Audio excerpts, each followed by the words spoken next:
6 minutes after the hour of 6 a.m., it's Thursday, April 2nd, 2020, 13 degrees outside. It's cold, man. It is cold out there, and not a good day today. So, we got some cool temperatures out there for you this morning for April. Come on, it's April. Jeez, give me a break.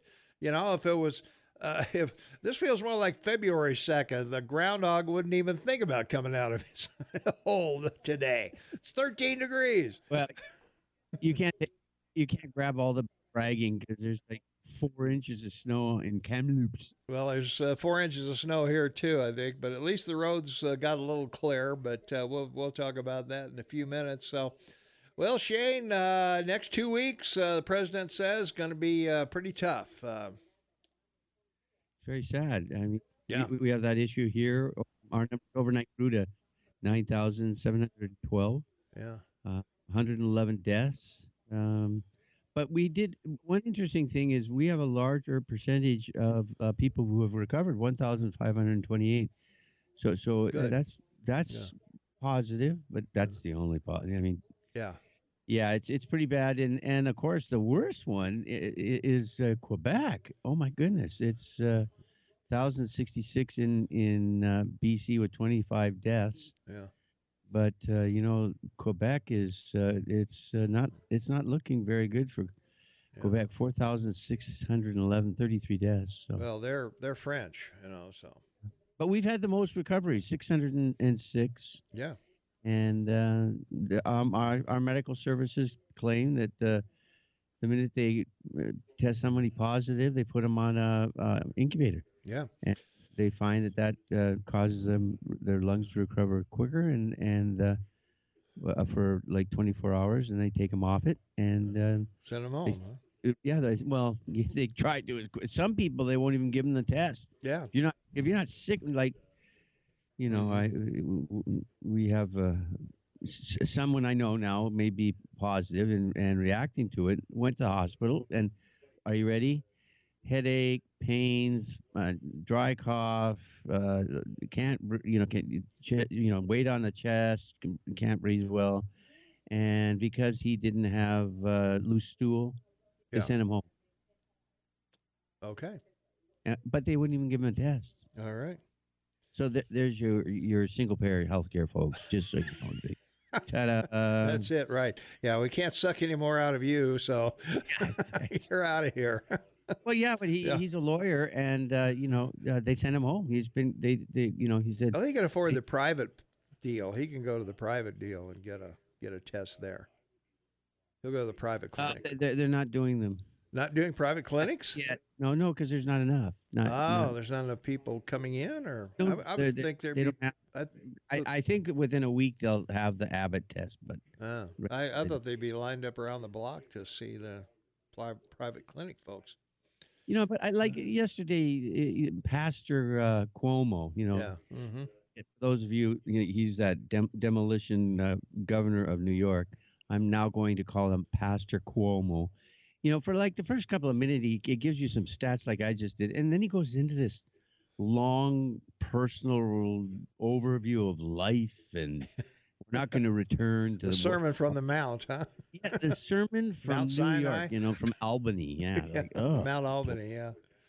Well, we had 3 new cases in Gallatin yesterday, 2 in Flathead, 1 in Missoula, 1 in Park, and 1 in Yellowstone County. So we're up to 217 total cases as of 4:30 yesterday, 5 dead, and 19 are hospitalized. I still haven't heard if they're hospitalized locally or not. 5,088 tests have been done, so not very many tests, but I don't know that everybody that needs one. I guess it depends on your symptoms and whatever, but at any rate, we want to put our wishes out to all the folks out there that are afflicted. We are leading the league in Montana. Gallatin County has 79 cases, 32 in Yellowstone, 15 in Missoula, 17 up in Flathead. Yeah, it's starting to work its way around. 13 cases in Lewis and Clark County. Yeah, it's starting to increase in some of the hot spots here. We've got there's 11 in Silver Bow over in Butte area, of course. Yeah, it's starting to make its headway here in the last few days. Our cases have gone down in Gallatin, where we were doing 7 or whatever multiples of 7, Yeah. and Now, could you do me a big favor? sure. Okay. I mean, I really like your velvety voice. So could you turn off the sound on CNBC behind you, because I can hear it, and I don't want to listen. I'm sorry, I forgot all about that. I don't want to listen to anyone on that. I forgot about it. I have to. Yeah. I keep forgetting it's on. I turn it off when I come in the morning. These people, these woke people, it just, yeah. Well, I got to keep up with all the, stuff going on. So, but Tom, I forgot to turn it off. I'm sorry. I forgot. No, it's not that. Just the things that the media is saying, and well, yeah, that's. I swear to gosh to you, Tom, I don't think in the entire time your president has been in office, I have not heard he's a liar at least every day from someone in the media. I mean, he's a liar. He's a liar. It's. And the other thing is that, they always talk about the respect of the office. And it really upsets me, because I don't appreciate when I hear people just say Trump and not President Trump, or Mr. Trump, I don't know. Maybe it's just me. Yeah. Old school Tommy. Mm-hmm. Well, somebody sent us some things from the worldmeters.info, whatever that is. I don't know if these are accurate or not, but anyway, from January 1st to now, 21,000 deaths by coronavirus, 113,000 by seasonal flu, 228 malaria, 249 suicides, 313 traffic deaths, 390 AIDS, 581 alcohol, 1.1 million smoking, 1.9 cancer, 2.3 hunger, and 9.9 abortions. So there you are. Yeah, it's regrettable, but death is all around us. Amen. Ain't that the truth? Yeah. So that was from our friend Jerry. Some numbers to look at, so to think about, I guess. Yeah, the wise man. He's getting sharp now. He's texting you as well. He is. Yeah, I know. I've got to tell you that we are brought to you. This is the KMMS Morning Soapbox with Tom and Shane, by the way. I keep forgetting that the intro is not recorded. So we got to let you know, for the folks out there, that who the heck are these guys? What's going on? We are the Morning Soapbox here in Bozeman, Montana, Tom and Shane.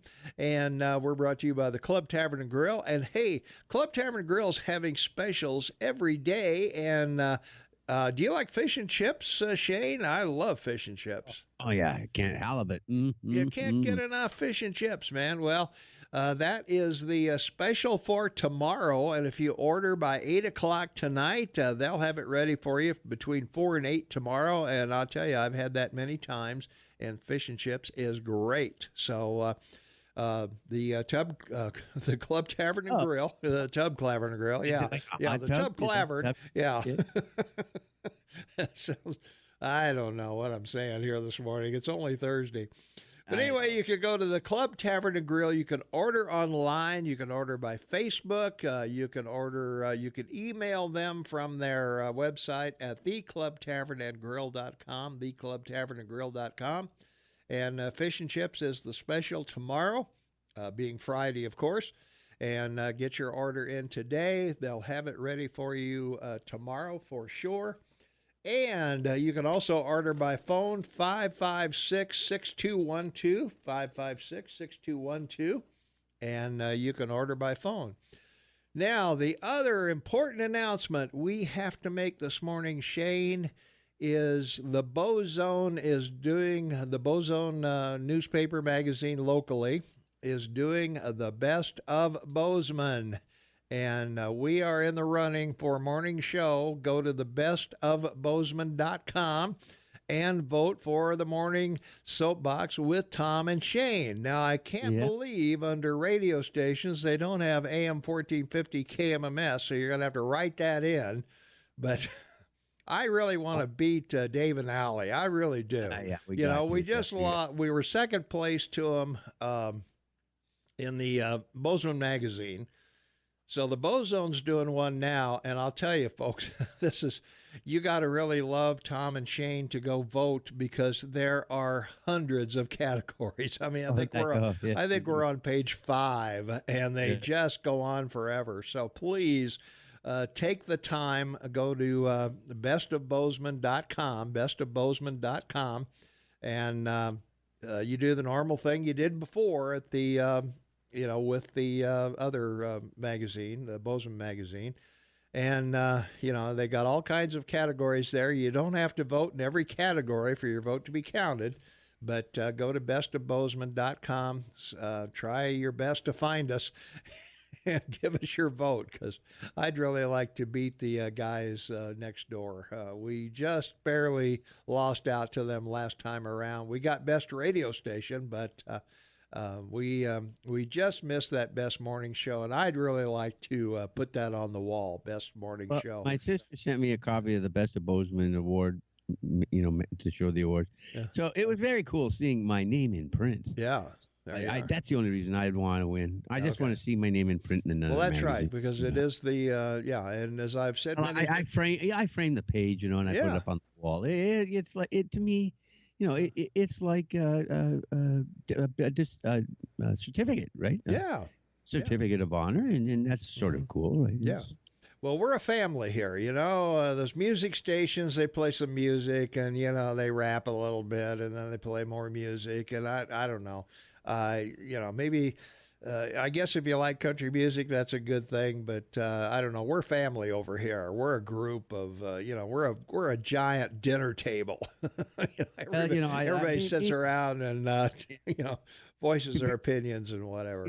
Being the solitary man, in my bedroom, I have everything taped to the wall. I bought my birthday cards for my girls and Christmas cards and letters and pictures and it's a mess. It's a mess. It's a collage. it's an unnatural human collage of pictures. Yeah. Let's take a quick phone call, and we got to take care of the farmers, ranchers, and cab drivers and truck drivers. Caller, you are on the Morning Soapbox with Tom and Shane. What's up? Tom, Shane, it's an honor to speak to you, gentlemen. I listen to you guys every morning. Well, thank you.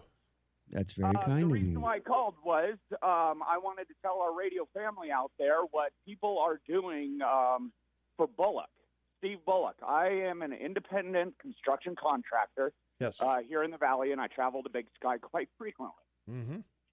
I got a phone call from my wife, who handles all of our emails, and she said, she goes, yeah, you got a reply back from Steve Bullock. And I go, Bullock or Dane? And she goes, Bullock. And I said, I never emailed Steve Bullock. I would never email Steve Bullock. And if I did, he would definitely not reply to me. So I read the email, and the email, I had all my professional business information on it, my email address.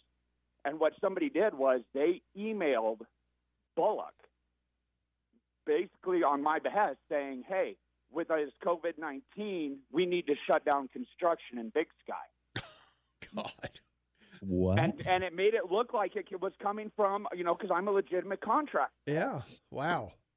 And they did not want to reply. So whoever sent this said, there's a question, do you want to reply? And he goes, no.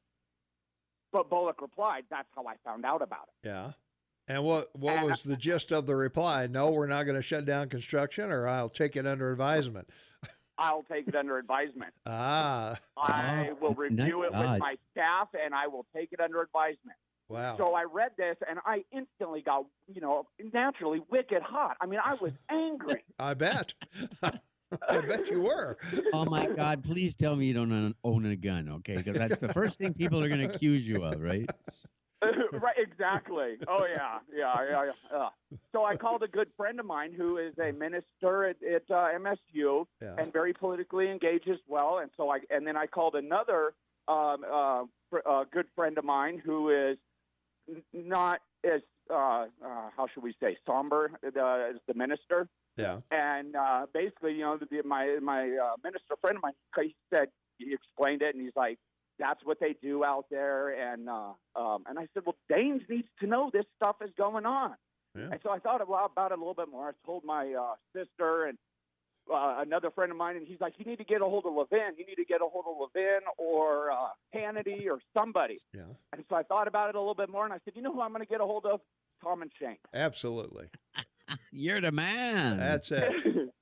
I'm going to get a hold of Tom and Shane and let Tom's luscious voice let everybody know that they are scamming. Because now Bullock can stand up there and say, hey, look, all these people want me to shut this construction down. Yeah. No, the construction workers are going. We got paychecks. That's for sure, yeah. Well, I think in his directive, construction workers were exempt from doing Correct. that. So I Don't you feel happy at 6:30 in the morning that you're essential? Yeah. I do. You may get up in the morning and your wife doesn't turn to you and say, "Oh, darling, you're essential." Yeah. But you get up in the morning and you look at the news and the governor says, "You're essential." You are the guy. Exactly. For sure. Exactly. So just wanted to let you guys know that. You guys have an amazing radio program. I am a talk show junkie, and I've lived in numerous cities, and by far yours is the best. I actually look forward to getting up every morning just to listen to you guys and go to work. I don't. I want you to know I do not look forward to getting up, okay? The buzzer goes off, and I sit up on the side of my bed, and I take my meds because, I don't want to faint while I'm talking to the Eagle Man. Yeah. And Right. then, as you know, I read the good book, but okay. Well, thank you. And Shane, with all of, I want you to know 4 o'clock can't come fast enough tomorrow. That's right. Okay? Yeah. That's right. Yep. And Shane, just to let you know, when all of this clears, I am going to be this summer taking my family to beautiful Vancouver, British Columbia for the first time. All right. Well, you get Tom to give you my phone number. Yeah.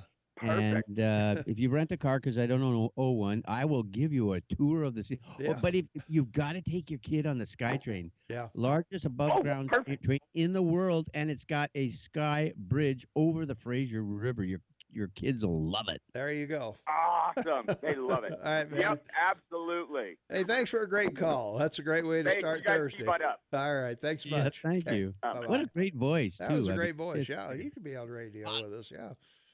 If you ever croak, I'll call him.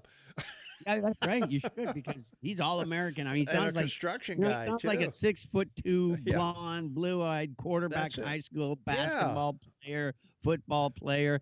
Yeah. I don't know, man. He's got that was a great. Thor hammer with him. So Yeah. We'll be right back. We got to get the Montana News and Ag in here and some other things. So stay tuned. We'll be right back with more right after this. All right, we're out of time here at the bottom of the hour, Shane. Yeah. I just wanted to quickly tell everyone, talk about a big stick. Crude oil is up 10%, $22.48 West Texas at $2.18, and Brent, and this pre-trading. Yeah. Brent is at 27.20, up 2.45. So I think Saudi Arabia got Trump's the message, you think?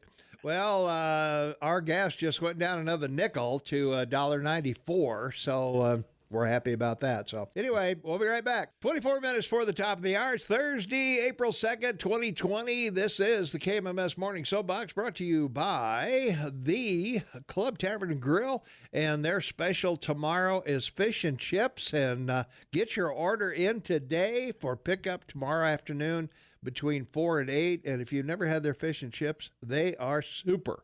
So get your order in today before 8 o'clock tonight. And pick it up tomorrow for a nice fish and chips dinner. And you can give them a call at 556-6212. They'll be happy to take your order. Or you can order online at theclubtavernandgrill.com, theclubtavernandgrill.com. But their fish and chips is really, really, really good. So get over there and check that out. And as I say, you can order online. You can order by Facebook. Their Facebook page, you can order, just about anywhere you want to. Props out to those newlyweds. Yeah. So go order fish and chips. get them hot in the car, and go to that favorite spot in the Gallatin Valley where you used to go necking, and just the two of you sit there and eat your fish and chips hot so they don't get cold, driving home. That's in, right. in the cold weather. Well, now the CDC has released a new thing for couples, Shane. They have? There's no touching, no kissing, and absolutely no sex, but married couples can just keep doing what they're doing. Yeah, well, of course. I mean, I mean, married couples don't do any of those things. So yeah, the CDC is secular, right? Of course not. They're down with it. Yeah. You know what? Yeah. We haven't done weather yet, Shane. We haven't got to the weather yet. Hey, rock, Eagle Man, that's your wheelhouse, buddy. Yeah, so rock, paper, scissors. Yeah, here we go. All right.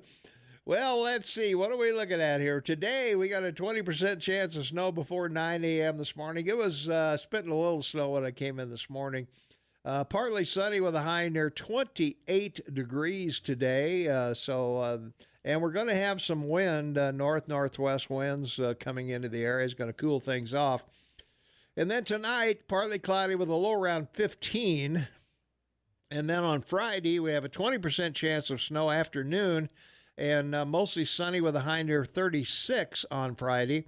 And wind gusts could go up in the 20 mile an hour range. So there may be some wind chill in there as well. So be careful out there. Friday night, 30% chance of snow, mainly after midnight, mostly cloudy with a low around 23. No snow accumulation is expected. On Saturday, a 30% chance of snow, mainly before noon. It's going to be partly sunny with a high near 42. No real accumulation, maybe half inch might be possible. Saturday night, mostly cloudy, low around 25. And on Sunday, chance of snow before noon, then a chance of rain and snow between noon and 3 o'clock, then a chance of rain after that.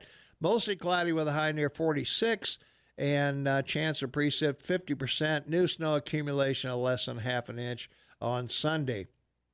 Sunday night, slight chance of snow after midnight, mostly cloudy with a low around 30, and on Monday, a chance of snow before noon, then a chance of rain showers after that. Some thunder might be possible, and high near 50 on Monday. Monday night, chance of rain showers before midnight, then a slight chance of rain and snow after that. Some thunder again possible, mostly cloudy, low around 32 on Monday night. Then on Tuesday, a slight chance of rain or snow, partly sunny, high near 51 on Tuesday. So it should be pretty nice. We're getting back in the normal temperatures for this time of year. Tuesday night, partly cloudy with a low around 29. And then on Wednesday, slight chance of rain, mostly sunny with a high near 55. So that's going to be pretty nice. We get through this next week here. The beginning of next week should be much nicer. Temperatures around the area right now, Livingston's 12 degrees, Manhattan is 17, Three Forks 16, Gallatin Gateway's 12 degrees, Big Sky is 7 degrees, West Yellowstone is 14 with a light snow, Gardner is 11, Ennis is 15 degrees, and at the airport in Belgrade right now, it's 16 degrees with light snow. We're right at 12 degrees here in our downtown studios here in the middle of Bozeman. And our road report, Montana road conditions, pretty nasty most places.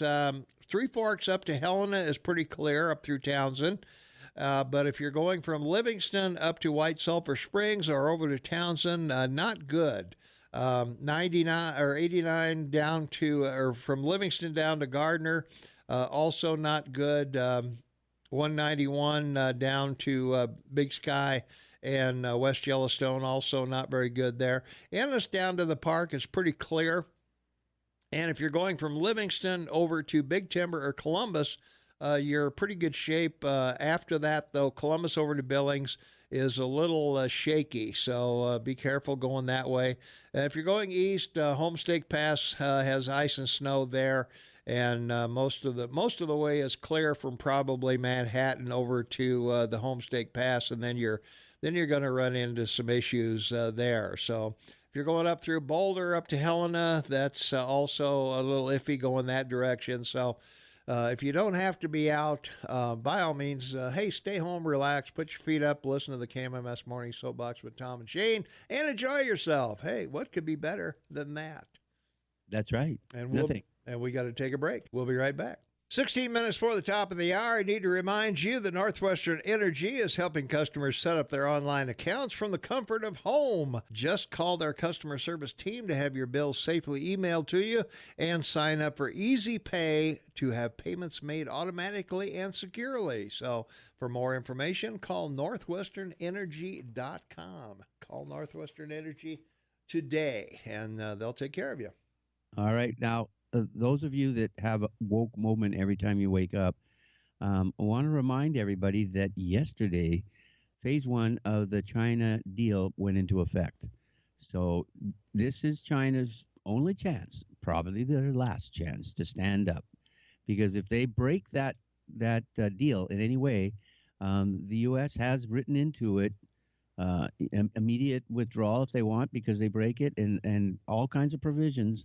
So, if you don't want to go to the dark side of Trump, China, do not break the trade deal, because and like you see the price of oil today, and and Iran's problems that they're having, and his warning to them.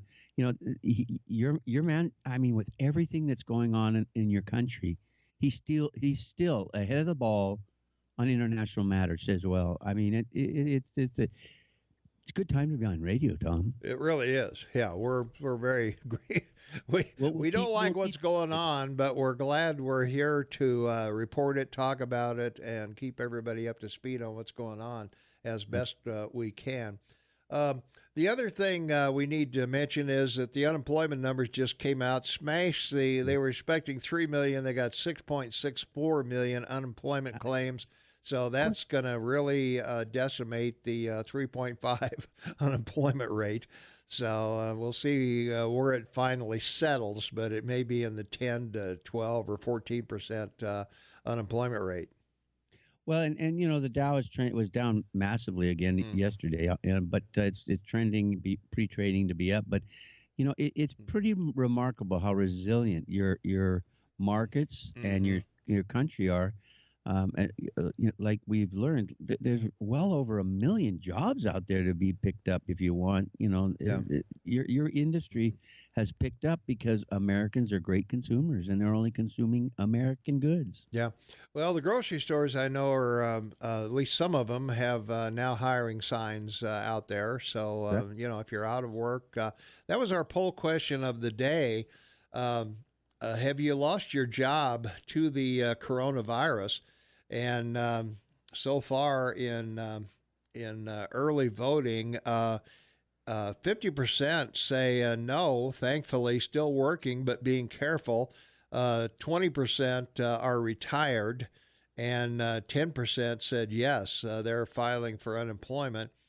Some other answers, not me, but my in-laws had it affect me as I'm their landlord. Yeah, right. just working and watching my temp daily. So we hope people are working. And yesterday's poll question: what will happen on April 30th when this ends?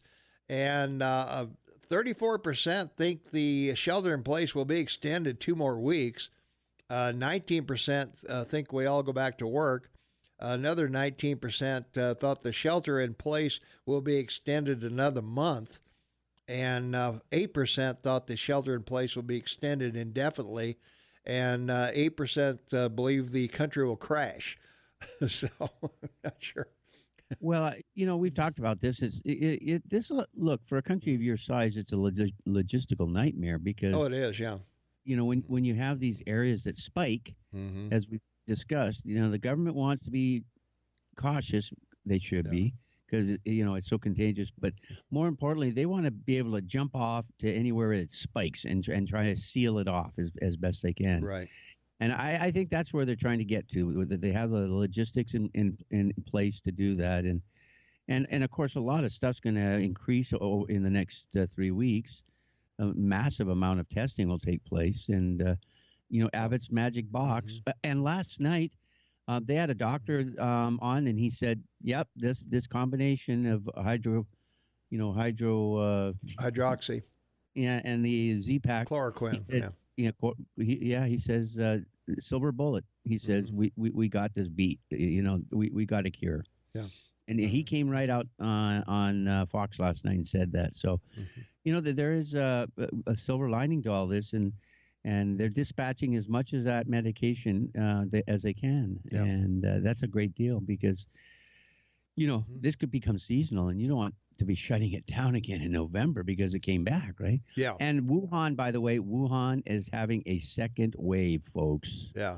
So it's come back into the Chinese issue but you can't trust any of their numbers. I mean, I was going to say everybody's questioning their numbers that New York City has more than they do over there, and they had that famine. I think 40 million died or something like that. 45 million, and they didn't report it until after the end. But the other thing too is the scientists have taken the models they're using in Western countries and applied it to China, and the model shows like 400,000 people infected and over 100,000 dead. But that's not what they're reporting, of course. Of course not. Yeah. All right. Yeah.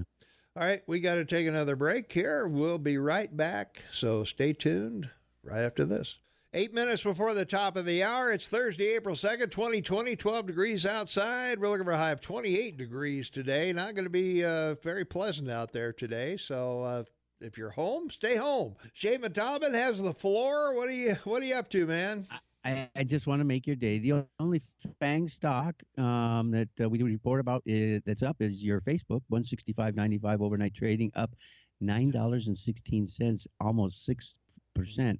And you're right, the high in the last year was 223.23 on January 29th. And so, but volume, the interesting thing about all this, which we'll talk, I'm sure, with Mike about, volumes are holding up on all these stocks. I mean, it is pretty impressive. Yeah.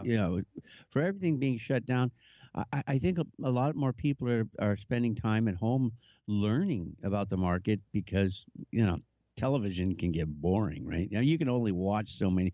I mean, I go to Netflix. I don't know about you, Tom, but I go to Netflix.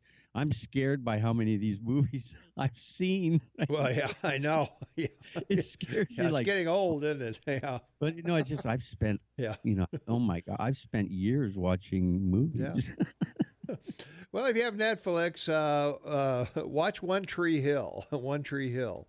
It's 9 seasons. Yeah, that's right. It'll take you till well after this thing is over to watch all those. So, or Friends, you gotta always the bar scene. Yeah, you can do Friends. Great. Yeah, you can do Friends. So, all right. Let's see what else is going on. Well, we need to let you know that, of course, the debt per citizen $71,891. The assets per citizen $441,491. And the thing that's missing in all of the news broadcasts worldwide, Shane? Nobody is talking about signing a $2.2 trillion bill and adding to the debt. No one cares about $2 trillion added to the debt. Yeah, 25.8 trillion, and they haven't even put it on our debt clock. It's 25.8 trillion, right? Yeah, something like that. Yeah. But it's 23.6 today. No, but that's what it was before they signed this. So they haven't added the 2.2 on there. Mm-hmm. So that's what I'm saying. It's 25.8. Yeah. Yeah.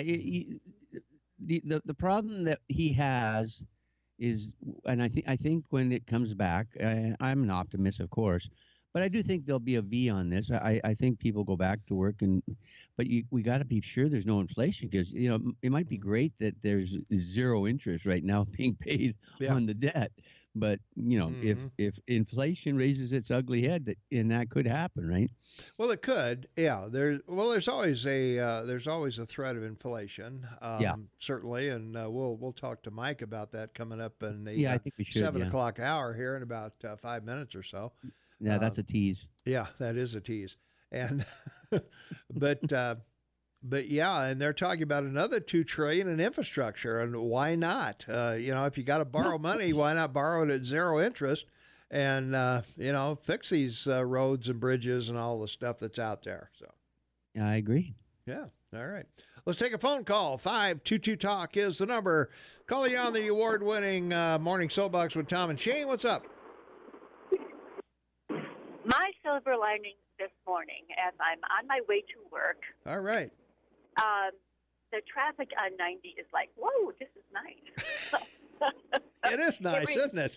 Yeah, it reminds me of years ago, several years ago, like even some decades. But if I tell you how many, then you'll know about how old I am, and that's not cool. No, we can't reveal that on the radio. That's for sure. No. But many moons ago, when I worked in Yellowstone, and I'd come up to Bozeman to visit, or do a little shopping or whatever. Yeah. When I worked in Yellowstone several years ago, the traffic was so much better than now when we've had so many people come in. That's true. To the area. So there's like, this is nice traffic. I can live with this. Yeah, even for a little while. Yeah, when I come in at 4:30 in the morning, there's not much traffic anyway, anytime. But there's even less now. So. Oh my God! All the lights are green because there's nobody coming from either way to trip them. And thank God for President Trump and all the things he's doing to protect our country. The travel ban, all the different, the information. Right now I have Sirius on my vehicle, and Fox covers his pressers, as they call them, his pressers. every day.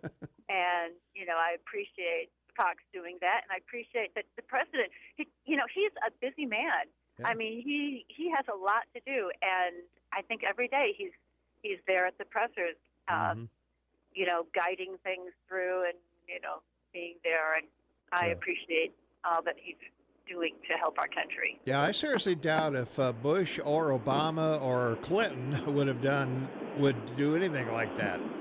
No, I don't. They were capable. I really don't. Yeah. All right. Hey, thanks so much. Be careful going to work. All righty. All right. Thanks for the call. Thanks for listening. Appreciate it. Yeah.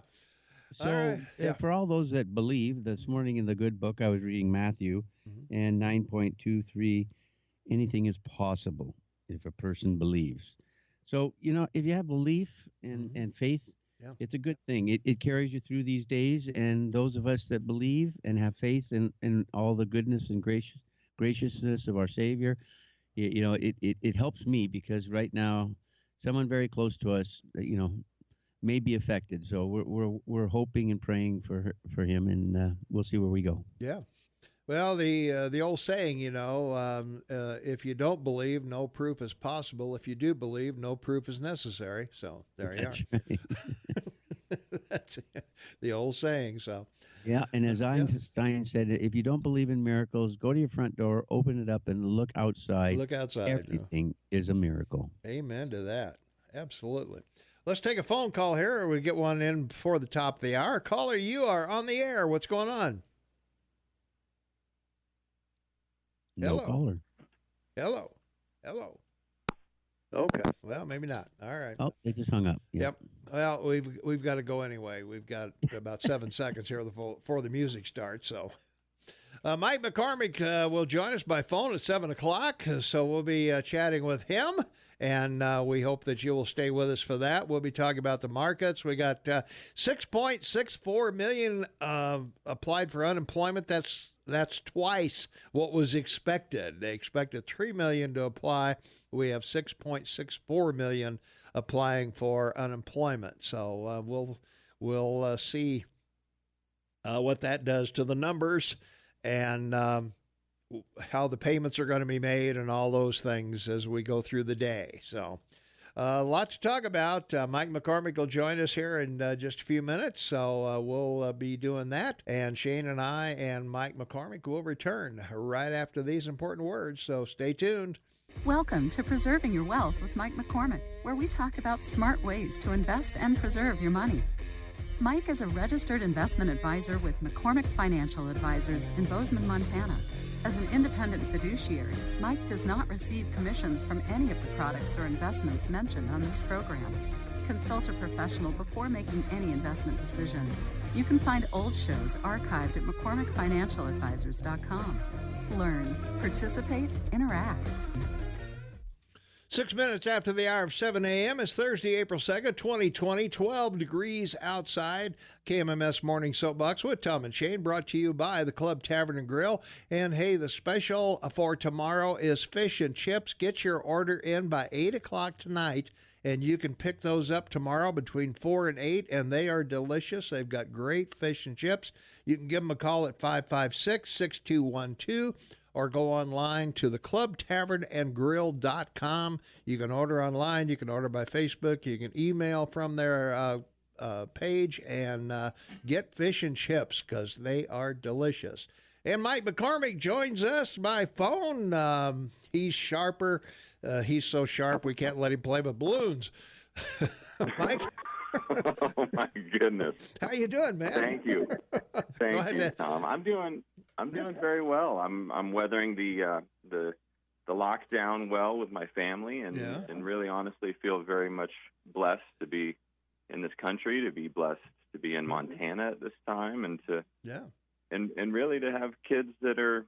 I've got 2 teenage girls that otherwise might not be as interested in hanging out with Dad. So it's government-mandated family time right now. I would think. Well, you're essential personnel, aren't you? Aren't financial people?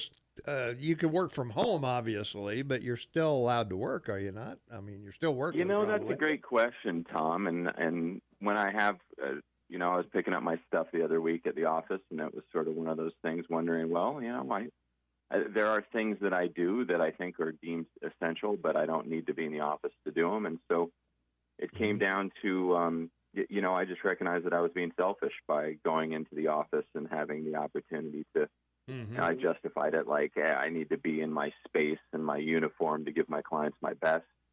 And the reality is that I can do this from home, and I can do my part to help the community as best that I possibly can. My family's all healthy, knock on wood, but gosh, just like everybody out there, you have a tickle in your nose or a moment where you lost your footing or something like that, and you say, gosh, how do you ever feel comfortable again, knowing that this invisible, poison is here, and we know people that have had it and recovered, and we know one person, the first person in Gallatin County that was admitted in the hospital was a friend of ours, and through circuitous, mapping, you're like, well, maybe we could be in trouble, and of course now we're clear, but we've been through it, and I mentioned to Shane I was listening to you guys before the break, and I appreciate what he put out there, which was, how is he coping with it, and he's using his faith, and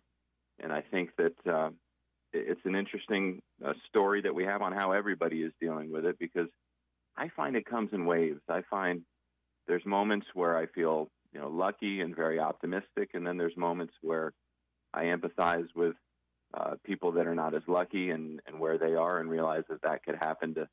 I've got 5 octogenarians in my family. I've got families scattered throughout the world.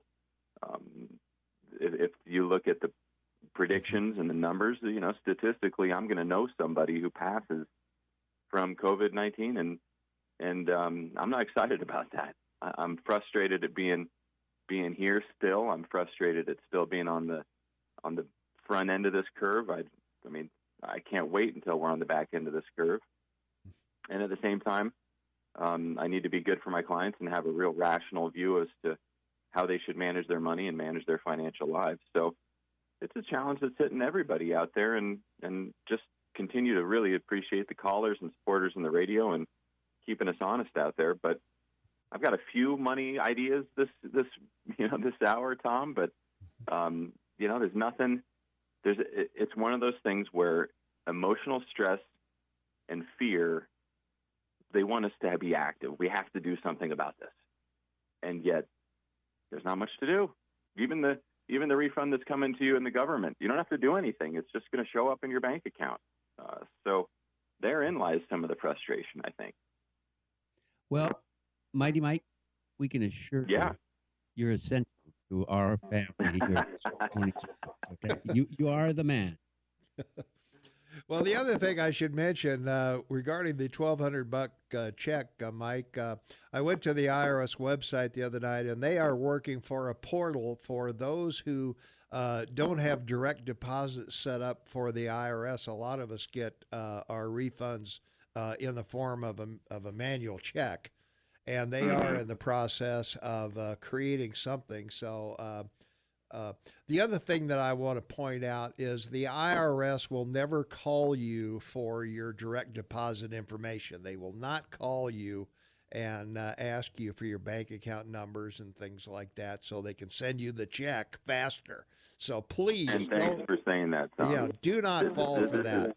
Yeah, they are not going to. Yeah, they're not going to call you.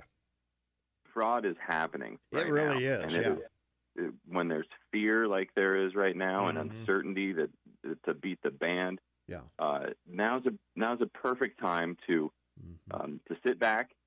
And yes, if you didn't file and get your direct deposit, there's things that you really do need to do. But hopefully you've got some things in order, and you can wait for the mail to show up. Every one of these programs the government's rolling out, there's no window closing on them, whether you're a business owner, whether you're unemployed. Certainly there's, get yourself registered along with the 6 million or so other people that did last week. Yeah, right. Yeah. Let me take a moment and just point out some glass half full things, because I really am an optimist on this. Go for it. If you were to, I've got a chart in front of me that shows different things that you could own in your 401ks and how they've done for 1 year period. And if you just held bonds, if you just held a basket of bonds, corporate debt, in 12 months you'd be up 2.66%, and that does not include the interest that you would have received from that. If you would have just held the S&P 500, in 12 months you're down 10%. Now, in a 12-month period to be down 10%, that's not a great investment.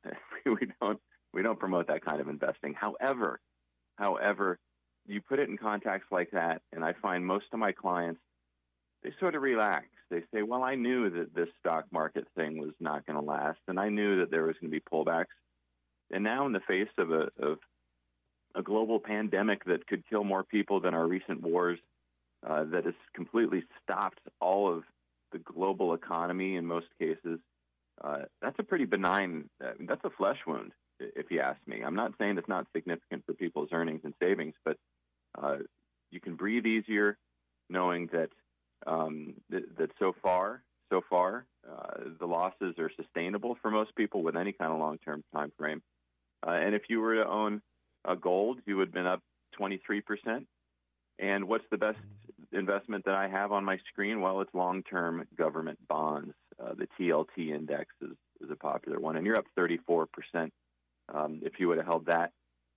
Most portfolios for the past year have been designed that instead of holding short-term bonds, you would have held government long-term bonds, and then still been exposed to stocks, which would not really preserve too much of your volatility. But diversification does work. It's just harder to find these days.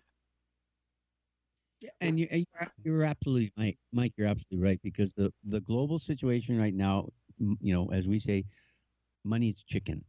And as you well pointed out, the bond markets, both corporate and government in the U.S., are booming because it's the safest place to come, and particularly corporate America, because you're going to get that interest from good companies that have been around a long time, and they're not just paying interest on their bonds, but most of them are also paying a dividend on their stocks. So, fantastic silver lining. Thanks, Mike. Yeah. I got to make a quick announcement, Mike. 73 Montana Air and National Guard have been activated by Montana State Governor Steve Bullock in response to COVID-19. The airmen will be used in 11 cities and 17 locations around Montana, And per the governor's directive, the guardsmen will be tasked to screen individuals arriving in Montana from other states and countries through our airports and train stations. The soldiers and airmen will be located in airports in Bozeman, Billings, Kalispell, Missoula, Helena, Great Falls, and Butte. And screening will include all arriving passengers at the airport terminals and most privately fixed base operations located in these major airports. They'll also be screening individuals entering Montana by train at stations in Whitefish, Havre, Shelby, and Wolf Point.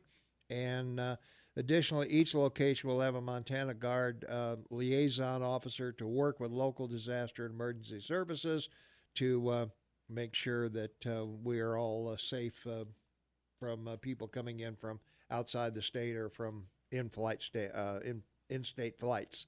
So just an FYI for that. We've got to take a short break, and we'll be back. We're talking with Mike McCormick. He's cooler than the other side of the pillow. We'll be right back with more with Mike right after this. Stay tuned. 19 minutes after the hour of 7 a.m., we're talking with Mike McCormick, McCormick Financial Advisors by phone. And Mike, thanks for being here this morning. We appreciate it very much, keeping us informed on the markets and everything. We're going to open here shortly. We're down 180 points right now, and Joe Biden is on the air. Oh, my God. Not sure what Joe's got to say, but I don't know. In terms of the stock market, I do have to mention that last week's gains surprised me. Mm-hmm.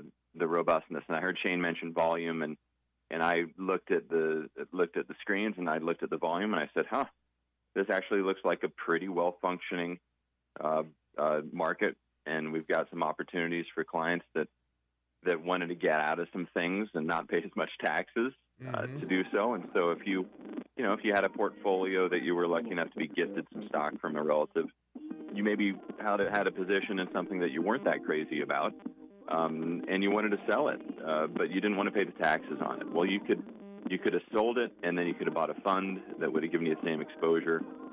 This week, we're going to be back into a heavy fear cycle. I do think we're going to go beyond our lows that we hit 2 weeks ago. I think that the scale of this, the numbers that we're going to see are going to continue.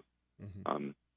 So brace yourselves, and if you can't survive for a few more months without accessing your portfolio, I suggest that you get on the horn here pretty quick. It's going to be a big down day today again. I wouldn't be surprised if circuit breakers start tripping all over the place. And it's not until we see the rate of deaths decline, and you don't have to go back to your calculus. You just have to think about the shape of the curves. And that's going to be the trigger. And then Shane already mentioned, a V-shaped recovery. Boy, I think there's going to be some sectors that are going to do fantastic. And let me tell you what, Tom, the U.S. government, from what the Federal Reserve did, which is independent, has effectively backstopped the stock market. Yeah, you're absolutely. Last week was the week that the U.S. government said, we're never going to let the stock market go down for a sustained period of time. I think that there's some recklessness in it, but in the short term, what that means, people with portfolios swinging all over the place, here's two things you got to recognize. One, there is so much uncertainty. The price is dislocated. Consider it not liquid. Consider it as it's a funny price. It's not the real price. Nobody knows what the real price is, so you have to wait. You can be emotional about it if you want, but the best thing to do is say, the price on my statement for March is correct within 20% of the true value. We don't know. It's a fuzzy number. And the second thing you need to understand, the U.S. government is going to help you bring it right back. They've made that much clear. So there's no guarantees in life. You got to listen to my disclaimer before you do anything. But boy, the stock market finally got its day over real estate last week when evictions are now illegal, and the stock and the Fed's going to do whatever it takes to prop up the stock market. And for context, listeners, what Mighty Mike referencing is the interview on CNBC by Reserve Chairman Powell the other day. And in this package, 2.2 trillion, 450 billion is going to the Federal Reserve, which they can leverage to 4.4 or 4.5 trillion. And I think what he basically told the market in that interview, and I'm just interpreting it, I could be wrong, but I wouldn't be surprised if the Fed doesn't turn it. When the switch is turned on and we go to green, I wouldn't be surprised if the Fed didn't step in to your market like it has, in the past with the bonds and in 08, 09, and literally buy $500 billion worth of stock just to backstop it, right? I could see him doing that. And they're already stepping into the corporate bond market. Yeah, that's why I was just going to say that. Yeah, exactly. They're already, it's imagining, okay, so you've got a giant grocery, not a grocery store. Let's go to any store that you think of that's totally a ghost town. And you are able to go in and buy something. And you're like, oh, this store is going to totally close. I got to get out of here. And then in walks Daddy Warbucks or anybody that you think that's just hemorrhaging money and it's exploding out of every pocket. And you're like, oh, no, this store is going to be fine. That's kind of what's happening. So the uncertainty and the fear are real.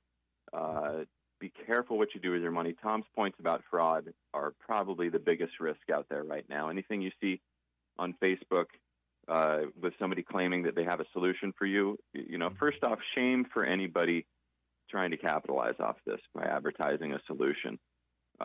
This is time for humanitarian actions, not for profit seeking. And then the other one is, I have been pushing real estate on this show and to my clients for a long time. And if you have rentals, you're sort of going to be expected to cut a break. And if nothing else, you won't be able to evict them because you're not allowed to, and the courts are closed anyway. So it's a good time to practice humanitarianism and reach out to your tenants. They know they need to pay, but they're probably going to be slow to. And this is a time for people that are living on the edge. Don't give your dollars away.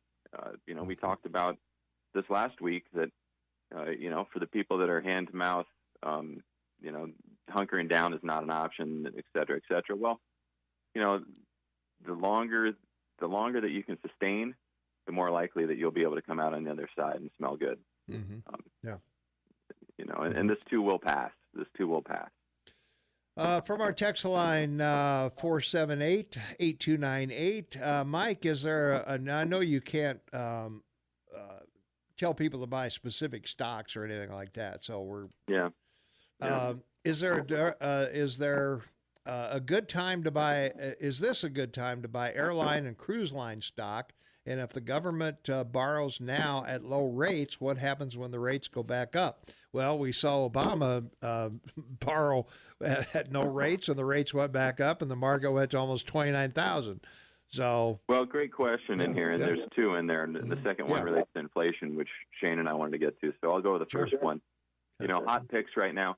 Yes, I would say wait until the death numbers. Wait until the world's about to end. Yeah, and then if you can go and take your hard-earned money and put it in the market, then good for you, because you really are your own chief financial officer, and good on you.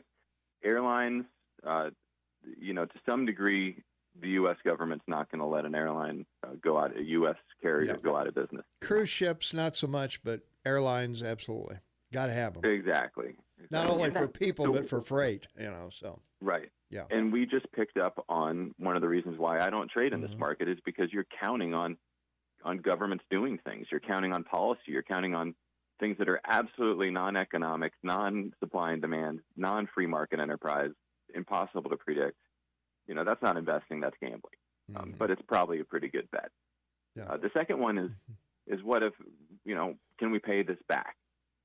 And in this, I view it as two things. One is U.S. has a credit card that we use, and its value and its credit line are determined by the world. They're determined by U.S. consumers, big entities, sovereign banks, other countries, sovereign funds that decide if they want to buy our debt or not. And so far they have. And Tom, you and I have been talking about this for 10 years or more, all the way through the last recession. We may be short, but we're the tallest one in the room, not to use another term.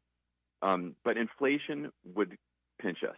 If it was that we borrowed now and then later when we're looking at things, we have to pay more back than we thought, or that is a moving amount.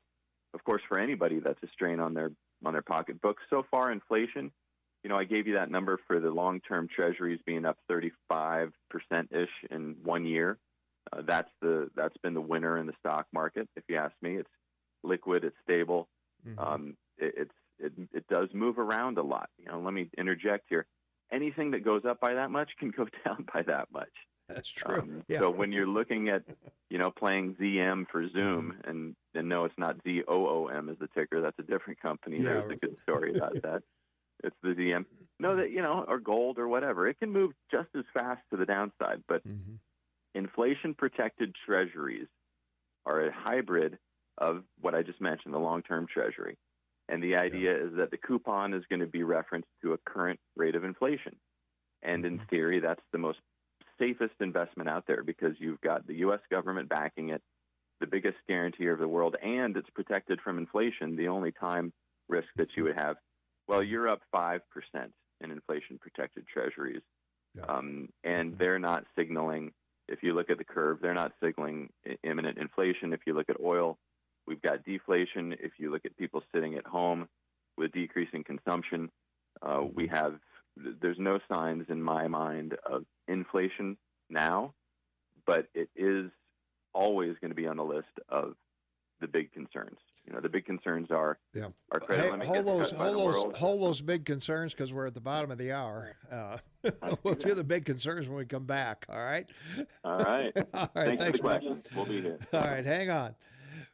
All right, we've got to take a short break here. We got Montana News, Fox News, and Brady Brewster with the weather and some other things. Mike McCormick on the line for McCormick Financial Advisors, and we'll be back with more with Mike and Shane and myself right after this. Stay tuned. 24 minutes before the top of the hour, Mike McCormick, McCormick Financial Advisors on the line. Shane Taubman, half man, half amazing in Vancouver. Tom Eagleoff, your morning mayor.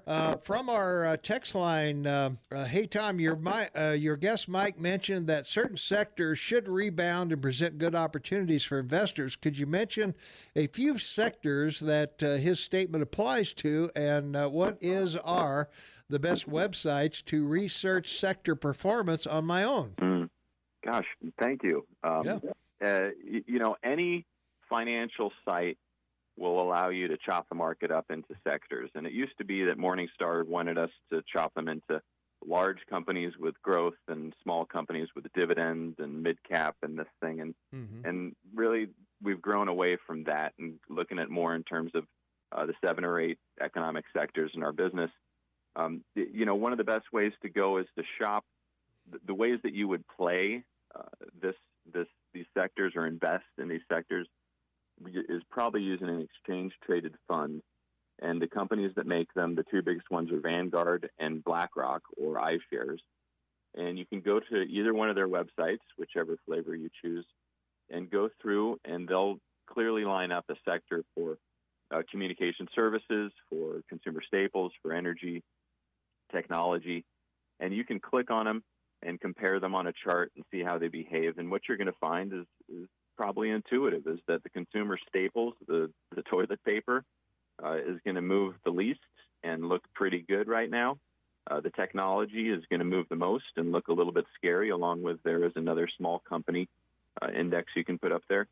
I think when you're looking at rebounds on something like this, you don't get too clever on it because there's still so much unknown. And what I said earlier is true, is you don't know who's going to get bailed out. It might be that the oil and gas industry gets bailed out. And so I would caution you to stay away from them. We just saw Whiting go bankrupt just the other day, and there's going to be more of that happening, bankruptcies in oil and gas. Shane and I have been talking about that one. But there's other areas of our economy that are really well capitalized, and I do think that banking might be an area, if you're in the right area, where they came in super well capitalized. They are taken to the woodshed. They are on the front lines of this, and they may be forced to forgive some loans. There's just not a hurry. It's not until we reach maximum fear And honestly, I think that for most people, the easiest thing to do is going to be to buy the SPY, the S&P 500, and not get too clever, because it's going to be a hard emotional decision as it is. Just go and put your poker chip in there and know that you're really looking to make a 20% gain. You know, you might make a double, but if you're only looking to make a 20% gain, put that in the context, because you're taking a lot of risk. Yeah. I do think that real estate in this area is still a great investment. And so for most people to call me up and say, hey, I want to make a quick move, I say, well, you know, how's your business doing? What do you own for real estate? Where do you want to live when you retire? Let's be careful not to just take a piece of money that you think you can risk on gambling, but you might rather have later for doing something more important. I think is good advice. Mike, the questions are just pouring in for you this morning. I plan on putting my house on the market in May. Has Mr. McCormick heard anything about the housing market and how it's going with the virus out there? What do you think about putting your house on the market in May? I think that you should plan on going forward with that, and you should plan on pricing it high. There could be a strong demand for people to move to Bozeman, because you don't want to live in New York City right now. That's for sure. That's what I was going to say. Even with the number of cases we have here leading the state, it's still pretty good. Still a pretty good chance you're not going to get it here. Right, and our local inventory is really, really small. So for now, I'd say go ahead according to plan. Don't let a realtor talk you down on price. I got a friend that is going through it right now, and yes, they can't. He's got a contract for full price, but the inspector can't get in there, so it's a bit on hold. It's a bit wonky. Okay. All right, we got to take another break. Let me read another question to you, Mike. You can ponder while we're out. Good morning, distinguished gentlemen. Since the market will have gone through a forced correction by the time COVID-19 is well behind us, won't the aftermath create an unprecedented optimal investor climate? If so, wouldn't now be a great time for market research so we can be prepared to invest when the market begins to grow again? Also, do we now have to July to file our taxes, or is it April 15th to file or to pay? Which is it? Well, you have to file by the 15th, but you do have till July 15th to pay, I believe, is the... We'll be back right after this. Stay tuned. 60 minutes before the top of the hour, Mike McCormick on the line, Shane Mattelin on the line. We got a caller on the line as well, Shane and Mike. Let's go to the phones. 522-TALK is the number. Caller, you on the air with Mike McCormick. What's up? Well, since speaking of banks, since I've never owned a TV, I've been watching these banks for many years for my kicks. And one of the classic examples is Wells Fargo. In 2011, 2015, they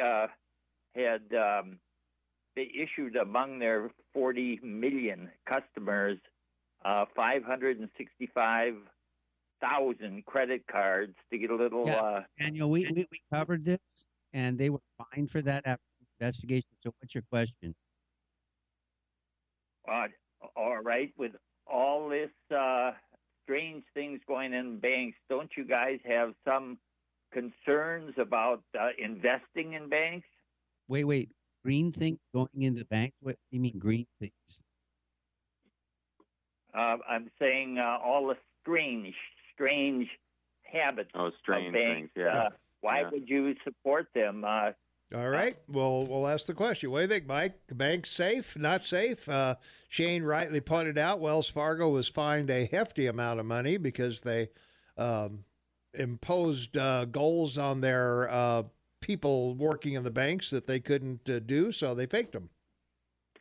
Understood. And I would be clear that nothing is safe right now except for cash, and that's what you're seeing happening in terms of behavior. Right now, these are risky times. These are icy roads, and I'm not promoting that anybody risk their money right now on the stock market. I think that even if you make the gains, you're going to endure some more moments of concern, and there is nothing that makes you feel better during these times than having cash in the bank and low bills coming in and a job that you feel secure in. Now, I do think that right now the U.S. is in a great economic spot to combat this as compared with the rest of the world, and banks are one of the main tools to interface between government and consumers.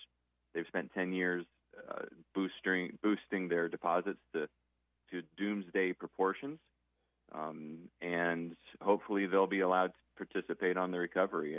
There's obviously problems in there, but we are looking at unforeseen futures. We're looking at dividends perhaps being cut. Banks are relatively in a good spot for providing a recovery and gains to people without having to go into picking individual companies. As a blanket statement, somebody asked me where a sector is that I thought was oversold with room to grow reliably. Any economic recovery is going to allow banks to participate. So yeah, and just to add to what Mike's saying about banks, I would like Secretary Mnuchin be on the phone to all the banks.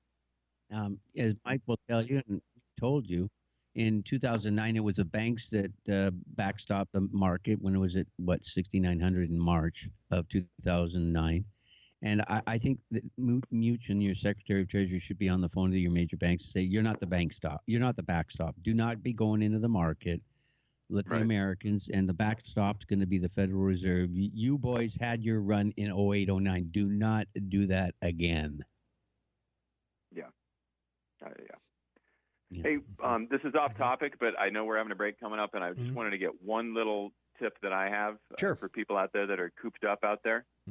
We got some bird feeders, and I got to tell you, I'm not a gardener.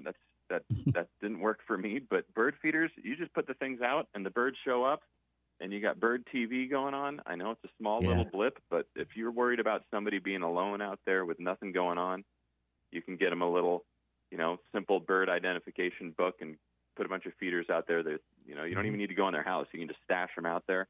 The local Wild Birds Unlimited shop is open, I believe. Well, I guess, I don't know. You got to call them. Yeah. Probably make an appointment or something. So there you go. There's my hot tip. Okay. It is a hot tip because when this is over, especially older people, it'll get them outside to become bird watchers when the weather's nice. I hope so. Hope we all get through this. All right, we do have to take a short break. We'll be back. We're chatting with Mike McCormick, Shane Mattelin, half man, half amazing in Vancouver, British Columbia, Tommy Goloff, your morning mayor here in Bozeman. This is the KMMS Morning Soapbox, brought to you by the Club Tavern and Grill and the special tomorrow fish and chips. And by all means, they are great fish and chips. You can order those up till 8 o'clock tonight for pickup tomorrow between 4 and 8. So get your order in. You can give them a call at 556-6212. You can go to their website, theclubtavernandgrill.com, theclubtavernandgrill.com, and order there. You can order by email from their website or Facebook or any way you can get your order down there. The easy way, 556-6212, or online at theclubtavernandgrill.com.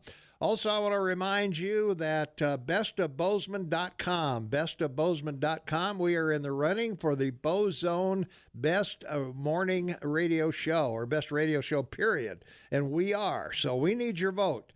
bestofbozeman.com. Go over to bestofbozeman.com and vote for the Morning Soapbox with Tom and Shane. And we really want to beat those XL Country guys. So we need all our family members to get over there and get a vote in. We've got till April 30th to get this done. So let's show the XL Country folks what a real family is. We'll be back right after this.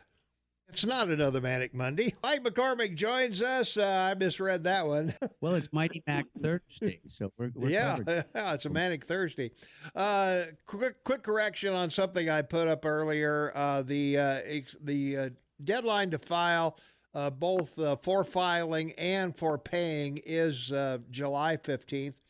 If you're paying quarterly, the quarterly is extended from April 15th to July 15th.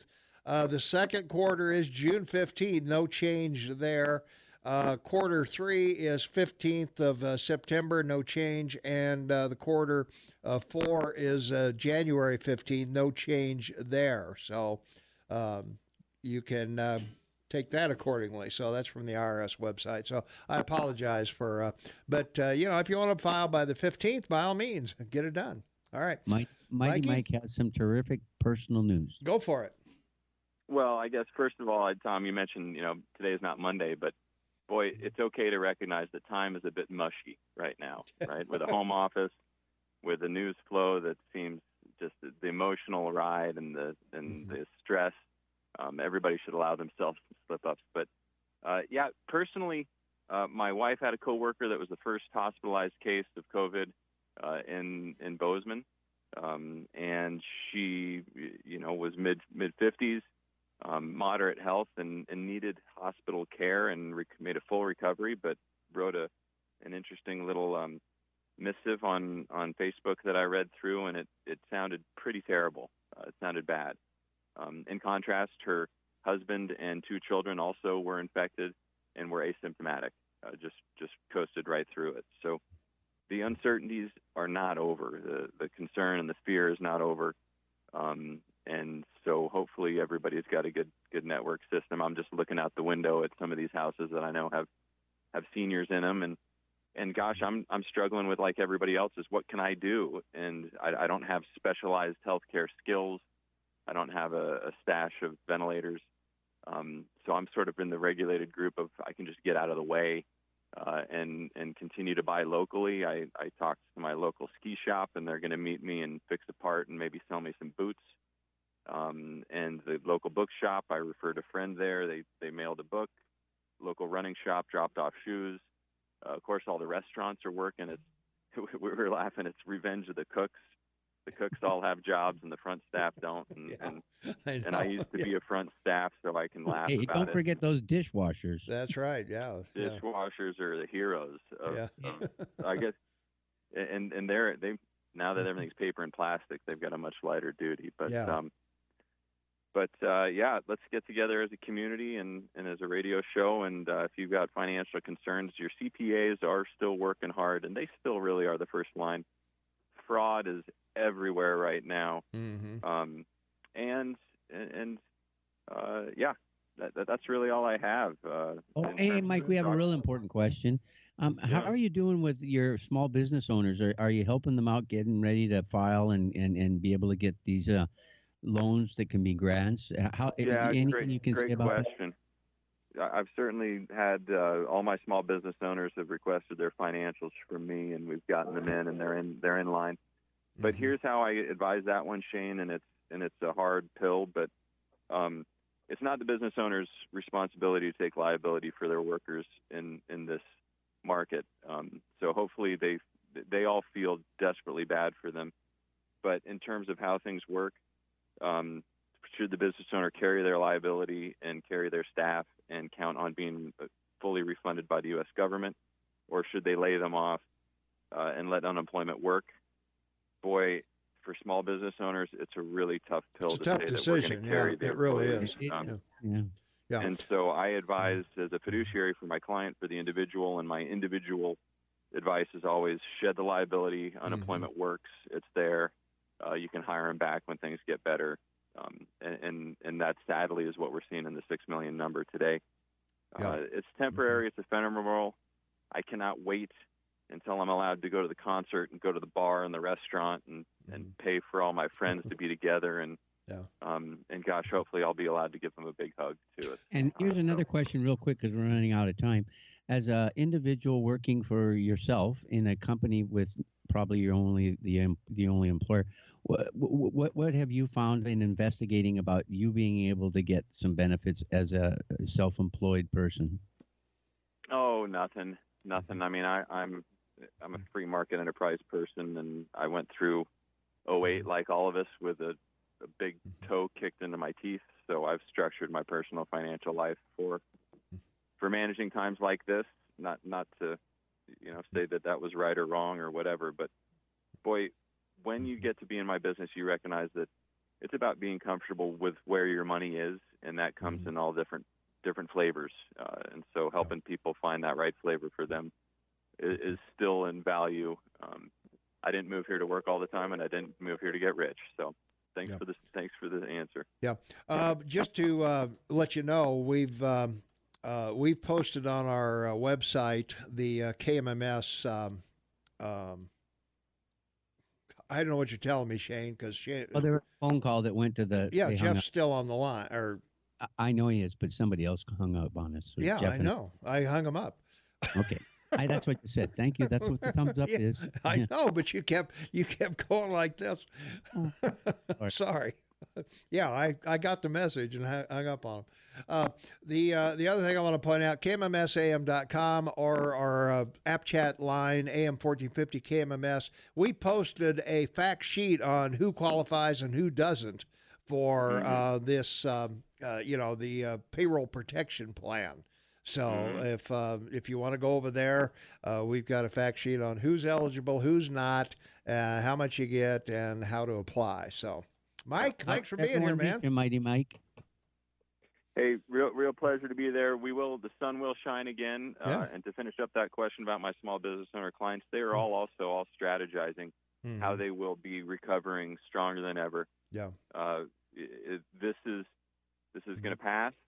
Hopefully you have home ownership and stock portfolios. Hang on to both of those. In a few years, they're going to be worth more than they ever once were. Gotta go. Mighty Mike. Thanks, man. We'll be right back. Welcome back, everyone. It is 6 minutes after the hour of 8 o'clock. It's Thursday, April 2nd, 2020, 12 degrees outside. We have new numbers on the Montana COVID-19 virus. 227 cases. Gallatin has 9 new cases. Cascade has 1. Flathead 2. Missoula has 2. Park has 1 additional case. Yellowstone has 3. We're still holding steady, thankfully, at only 5 deaths. 5,320 cases, or 5,320 people have been tested, and we have 20 people hospitalized. From our newsmaker line, we are talking with Buzz Mattelin, who is running for lieutenant governor for the state of Montana on the Democrat ticket. And Buzz, welcome to the show. Thanks for being here. Thanks, Tom. Yeah. In just a minute, I guess, to talk a little bit about the virus and like to recognize the leadership that Governor Bullock's done. You know, Dr. Fauci, who's the authority in the United States, has said the only weapon we have from this virus is to slow the spread. And, I think Montana was proactive. We're ahead of our neighboring states in sheltering in place. And I give credit to the governor for his leadership. It makes a difference who's in the governor's seat. And along with that, just recognize the first-line healthcare workers that are doing their best to keep us safe and healthy. And then also the essential people that are stocking grocery store shelves and checking people out and putting their own health on the line. So just to recognize all those folks in this difficult time. Absolutely. Yeah, that's what we're here every day trying to do that on our show, certainly. Buzz, you're running with Whitney Williams. She is running for governor. You are running for lieutenant governor, I believe, if I have that correctly. And tell us a little bit about yourself. What do the folks need to know about you? Well, I think one of the big questions people wonder is, how does the farmer from Culbertson, Montana, far eastern Montana, end up on a ticket with a businesswoman from Missoula, Montana? And it's the way that Whitney Williams solves problems. She brings diverse people together to collaborate and come up with solutions. So she recognized that she needed some leadership from the number one industry in the state, which is agriculture, and somebody from eastern Montana, and that's where I fit in. I've farmed my whole life in eastern Montana on the banks of the Missouri River over here.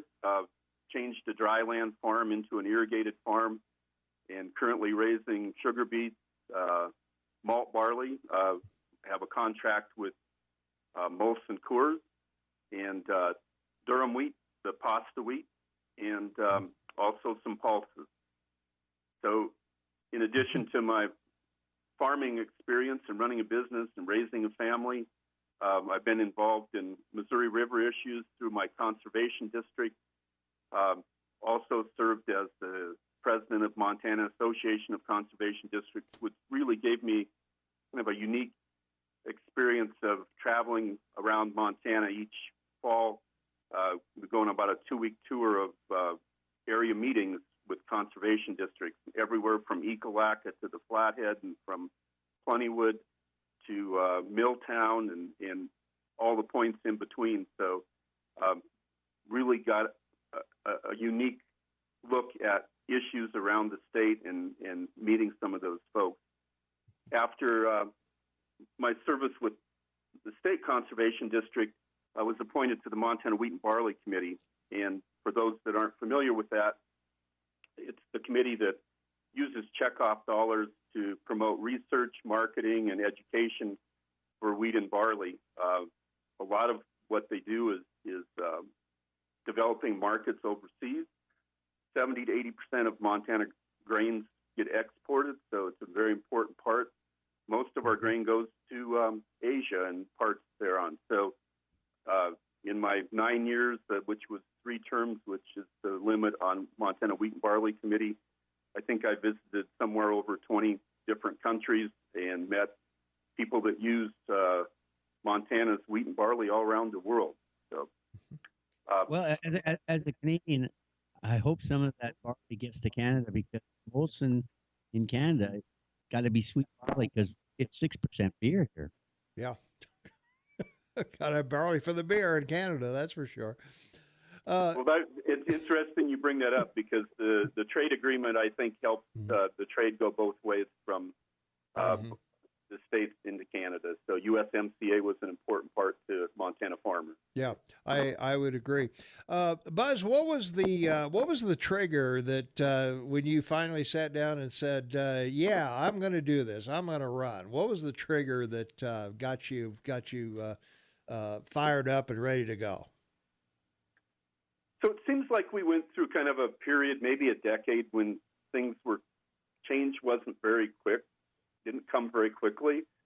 And then all of a sudden, we started dealing with weather events. First, we had the flood of 2011, which was a record, of the 100 years of record keeping on the Missouri River, was the highest runoff year. And I actually got to testify at a Senate committee on flooding on the Missouri River back in the fall of 2011.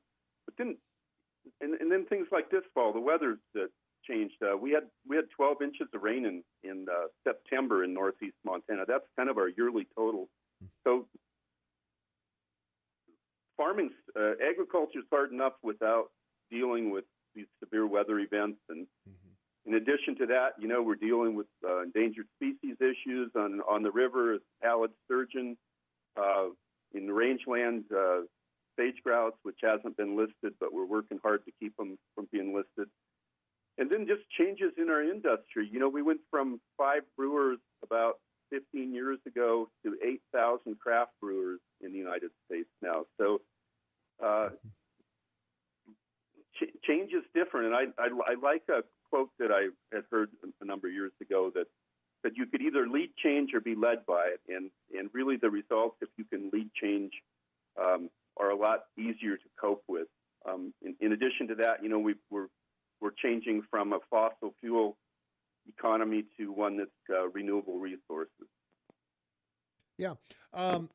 We talk about health care too, Buzz. We've got, the Medicaid situation here with the government and our Medicaid situation here. And with the virus, thankfully, it's been non-existent in eastern Montana and some of the northern counties. But these rural hospitals, what can you tell us about rural hospitals and keeping those guys in business?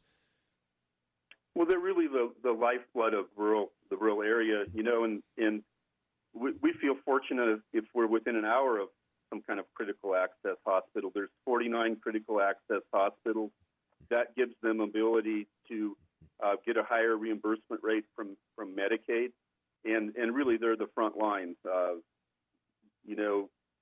get to really comprehensive service and specialists, most of us go either to Billings or Great Falls, or in our case, sometimes into North Dakota, or even the Mayo Clinic in Minnesota. But these 49 critical access hospitals are really critical to rural Montana. And it's something, the priorities that Whitney and I have.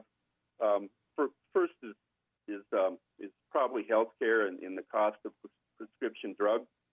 Yeah.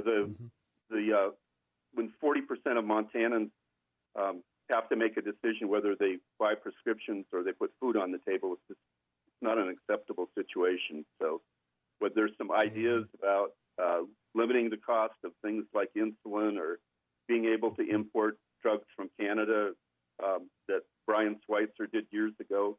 But looking at lots of options, even a state like Tennessee that caps the amount that could be charged for insulin. Yeah, prescription drug prices are a serious situation for everybody, particularly older Americans, older Montanans, I should say, and we have more than our share of them, certainly, in our demographic. So, but let me talk about Whitney a little bit. Sure, absolutely, yeah. So, in my lifetime, I guess I've met a few extraordinary people, and borrow a little bit from the mayor of Missoula's endorsement of Whitney, but he said, if you spend an hour with Whitney, you'll vote for her. And that was really my experience. She's really an extraordinary woman. And I think her biggest talent is the way she solves problems, and I talked about that a little bit, but she brings diverse people together and solves problems. And my experience is a lot of what I've done is to bring the right players to the table to solve all kinds of issues, whether it's marketing or it's endangered species. One story I like to talk, or that Whitney talks about, is one of her clients, and she does a consulting business of philanthropy, but some of her clients wanted to help Puerto Rico recover after the hurricane. And they went down to the basics with coffee farmers, and almost all the coffee trees in Puerto Rico were destroyed during the hurricane. And she assembled the diverse group necessary to get the right genetics for new coffee trees and the right seeds. And that's typically what those in agricultures, we do that.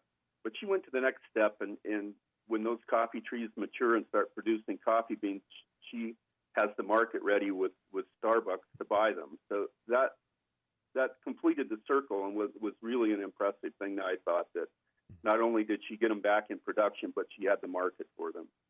All right. Shane? Yeah, could you tell us what your position is on the XL pipeline?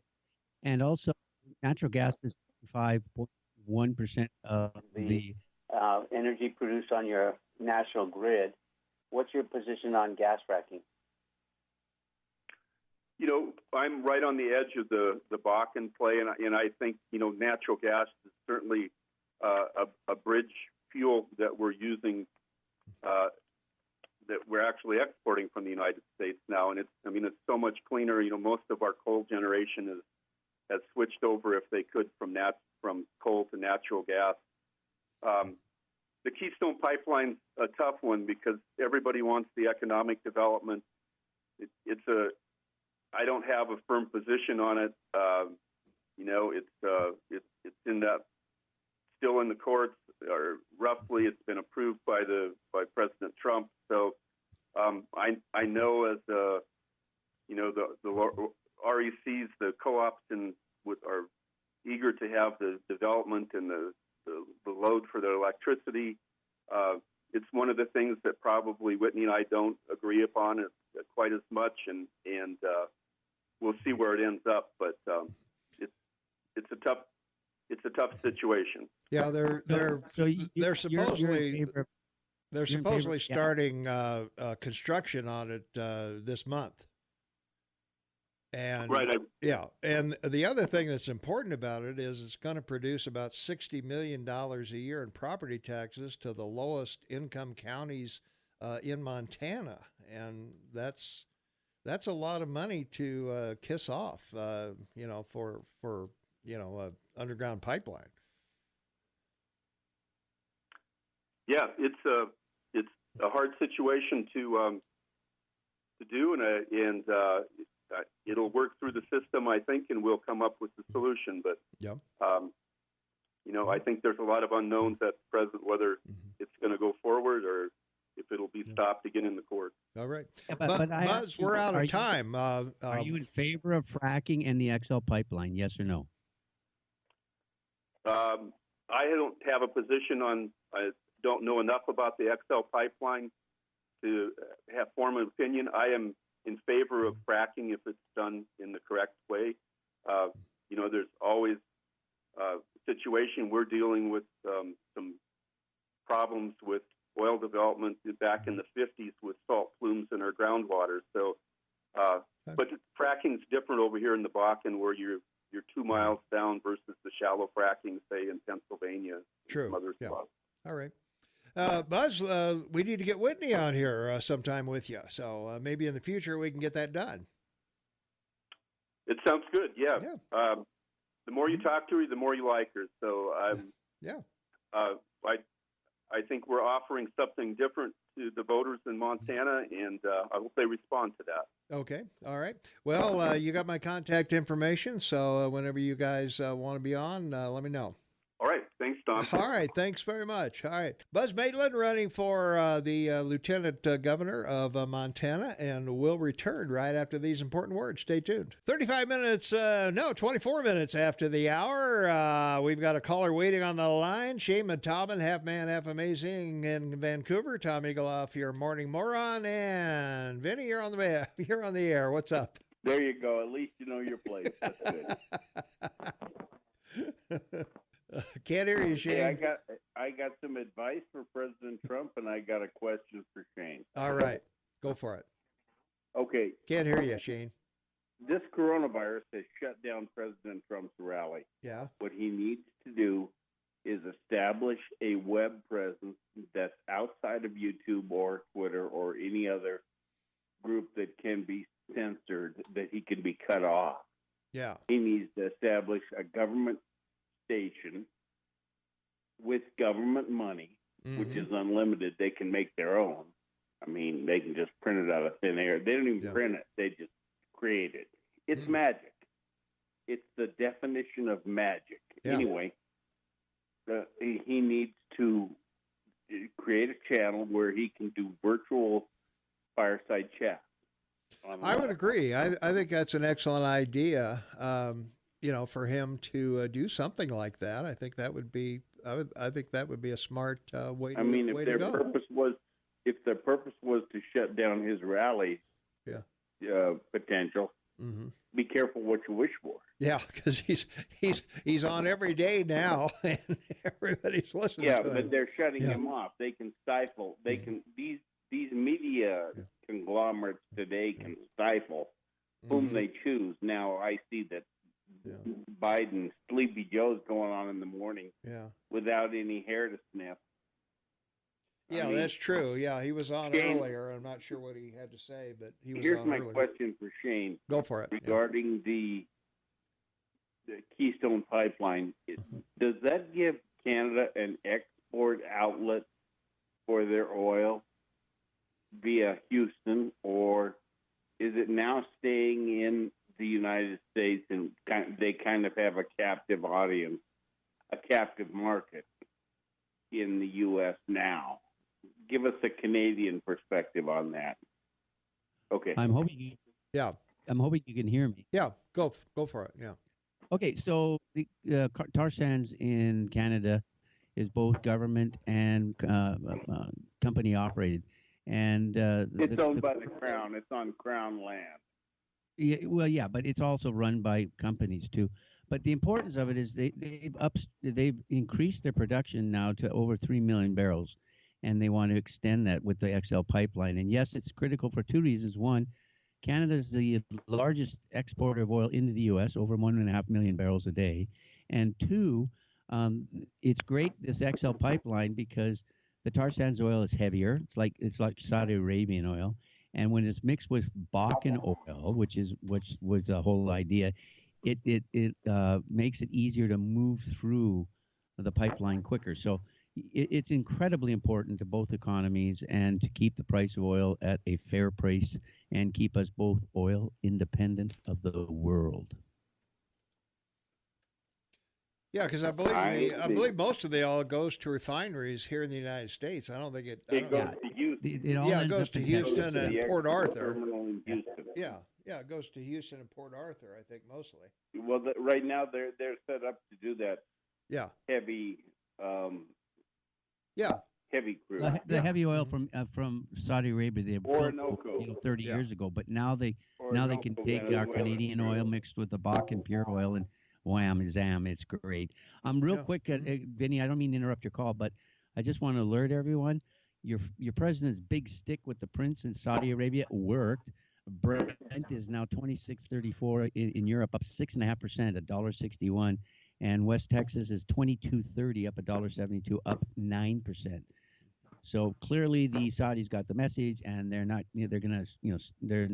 He settled the argument between Russia and Saudi Arabia. So clearly they told him, okay, we'll cut our production back. So this is good news, folks. A big stick works. He also spoke to Putin, and Putin sent a plane load of coronavirus ventilators from Russia. Yeah. All right. Got to go, Vinny. Hey, thanks for the call. Yeah. A lot of countries around the world are thanking us finally. Yes. For freeing most of the world. Now they're sending us stuff, so that's a good thing. So yeah. All right, we got Fox News coming up, Montana State News, and Brady Brewster with the weather, and you got to know about Babel, of course, and we'll be talking about more local things. We're up to 227 cases, 9 new cases in Gallatin Valley. We'll be right back right after this. 25 minutes for the top of the hour. This is the KMMS Morning Soapbox with Tom and Shane, brought to you by the Club Tavern and Grill. And, hey, tomorrow is Fish and Chips Day. If you get your order in by 8 o'clock tonight, you can be enjoying fish and chips tomorrow between 4 and 8.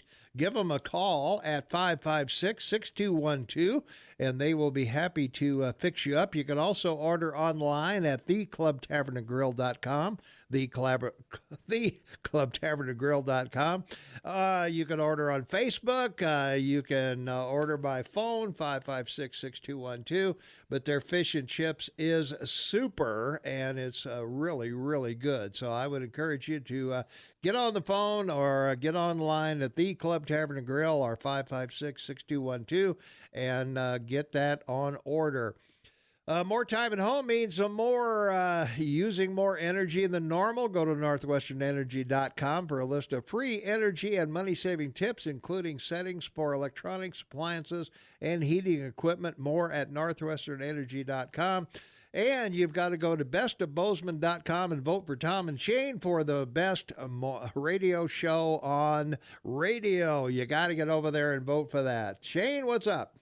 Well, we're an hour into the market. The big stick seems to be working. There's 2 things I just want to talk about real quick. The stock market, Dow Jones 21,379, up 438. The S&P 500 2528, up 58. NASDAQ 7636, up 151. Currencies are flat, unchanged. So where are the traders running? Well, obviously the oil market because of what probably is happening there, and we talked about it already. But here's the key. Soybeans are up already $3 today to $869.70, and wheat is $540. It's down $7. But folks, if China's going to stick to the trade deal, which we talked about the first block, as a result of the first phase trade agreement kicking in yesterday, I expect soybeans to go as high as $1,000, and wheat should head up to $700. So these are 2 numbers now we got to watch for the next several weeks and report on every day, because if they're not moving up, China is not fulfilling their obligation under the contract. Great way to view it, and that's your market to look up. All right, great. Thanks, Shane. From our text line, 478-8298, Buzz is full of baloney. I've had many prolonged conversations with Whitney. If you're a Ocasio-Cortez type liberal, you probably like Whitney, just like Buzz does. However, if you're an incredibly intelligent, straightforward, conservative-minded person, you'd probably see the potential harm she could do if elected.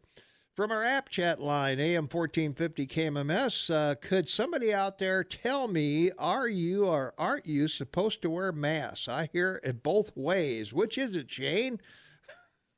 Well, it seems now the studies say, based on Taiwan, really, and South Korea, that you should.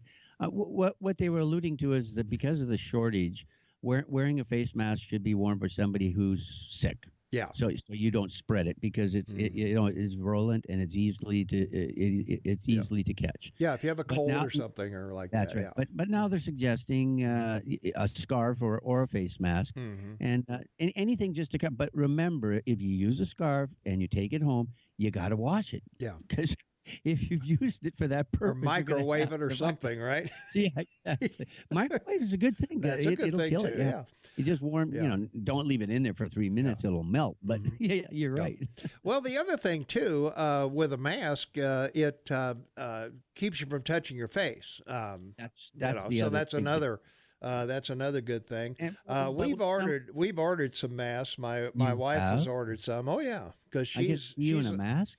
Well, she's a lung cancer survivor. I get to see the Eagle Man in a mask. Maybe you might. I don't know. It's going to affect that velvety voice, though. It might. Yeah, I don't want anything to affect my voice. That's right. Exactly. Yeah, that's why I can't afford to be sick. That's right. Neither of us can. Yeah. I have a question.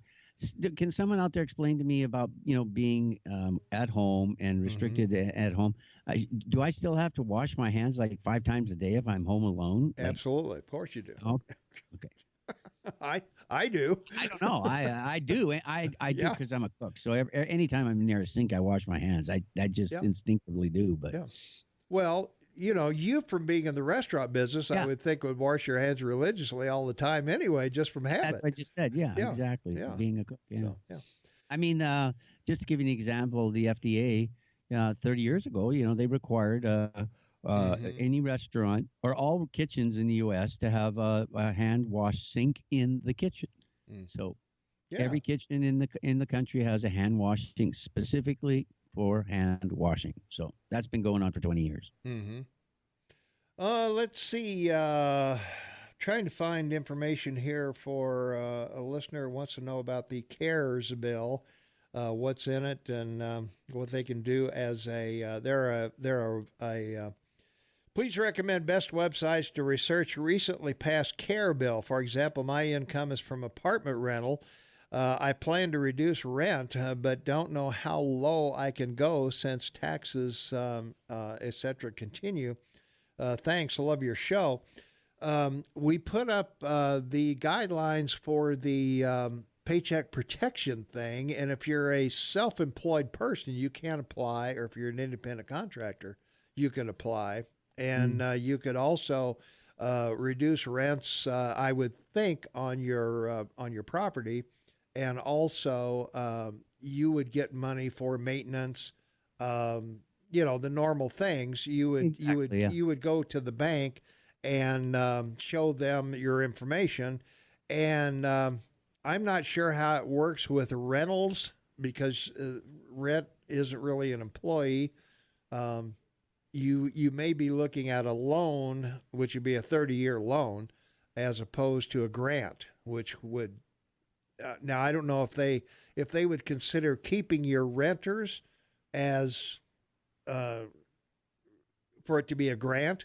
I don't know that. Your bank would have that information, so I would try to go there. I'll try and research, and maybe we can get it up tomorrow or later on today if I find something we can put on the website. But we do have a fact sheet. Over on the website at KMMSAM.com or on your smartphone at AM 1450 KMMS on our app. So check it out there. Let's take a phone call here, and we got to take a break. Caller, you're on the air. Good morning. How are you guys doing? Good. What's up? Good. Hey, so you guys are talking about masks and the flu and the different, similarities and comparisons between coronavirus and flu. And I think you guys should ask yourselves, how did Singapore beat back the infection? They would allow doctors in the room with a presumptively infected patient for up to 30 minutes and not come out quarantined or sick on the other side of that. And they beat back the virus. And the way they did that was like what Shane said. You got to wash your hands when you go in. You got to wash your hands after you touch any surface. Anybody who goes in or out of that room has to wash their hands. But that's borne out mathematically, because if you look at the rate of infection in New York, they've shut down human interaction by 90% or so, right? Oh, yeah. And so you look at the explosion in cases in New York, the effect of that quarantine should have taken effect by now, because it's already been, 2 or 3 generations into the cycle of this virus, and yet the cases are still exploding because the hospitals are the vector because of improper sanitation procedures. They've only knocked out 1/6 of the transmission rate. They've knocked it down from about 3 to about 2.4 in terms of the rate of expansion. Yeah. And so, well, look, the world's creeping towards 1 million confirmed cases, and there's 47,000 deaths reported. And, the thing about Singapore is a city-state, and this is a city you can't chew gum in public in. You can't even smoke in public, and you can't even spit on the ground without being arrested. So they locked the place down pretty quick. Yeah, they did. Well, no, hold on, though. They didn't lock the place down. That's my point. This is a city which has shown a tendency to be a police state in the past, and yet we're employing far more harsh public measures restricting the freedom of travel and congregation. And yet Singapore, which had the ability and has shown the tendency to do that in the past, didn't do that, and they killed it by washing hands at the hospitals, which was the primary vector. I would agree. I would find that very ironic. Land of the free, and we're going nuts here. Yeah. Let's get out and get back to work. All right. Hey, thanks for the call. Thanks for listening. Yeah, Appreciate you guys have a great day. All right, you too. Yeah. All right, we got to take a quick break. We'll be right back. 13 minutes for the top of the hour. Shane, you have a point to make? Shane? Real quick, just so we want to keep calm, but the CDC updates on the flu: 54 million flu illnesses now in the U.S., 26 million flu medical visits, 730,000 flu hospitalizations, and a terrible number, 62,000 people have died from the flu. So, I only do this so we keep calm, because your government's not just dealing with this problem, the COVID-19, but also the flu. So a lot of people are going in and not showing, infected by COVID-19, but they're infected by the flu and didn't know it. So, right. All right. Let's go to the phones. 522-TALK is the number. Caller, thanks for waiting. You're on the air. What's going on? Hello, my name is Pat. Hi, Pat. I'm a first-time caller. Woo. And I just have an observation. Do you remember last year when the New York Assembly voted to legalize abortion, and everyone was cheering and carrying on, all the pink lights and all the things that made kind of the rest of us ill, right, to watch. And sure. Now this year they're in the situation they're in, and I have no scientific evidence, and I'm just finding it very interesting. That's all I had to say. Yeah. And thank you. All right. Thanks for the call. Yeah. Karma's a bitch, huh? Well, it's powerful powerful information. We covered it all, the numbers again yesterday. We could if you want, but that's your choice. Mm-hmm. But yeah, great call. Thanks for being a first-time caller, and please call back. Yeah, call again. Absolutely. All right. Let's take another call. 522-TALK is the number. Caller, you're on the Morning Soapbox with Tom and Shane. What's up? Hey, my name's Joe. Yeah, Joe. And I was thinking about you guys and how I'm very impressed on how you can listen to both sides of the aisle and still not lose your cool.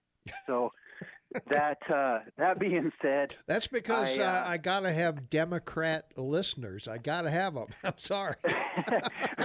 Well, I grew up fifth generation Montana, and I was listening to the good gentleman from Eastern Montana who's running for lieutenant governor, and I with Senator Tester being a Democrat and this gentleman being a Democrat. I'm trying to open my mind a little bit because we all, as conservatives, we have to determine now whether we're rhinos or whether we're truly conservative or where we fall in line with our experiences. And so what my question is for you two is how do you, I mean, from a farming and ranching background and a military background, I always thought I'm Republican and I'm conservative.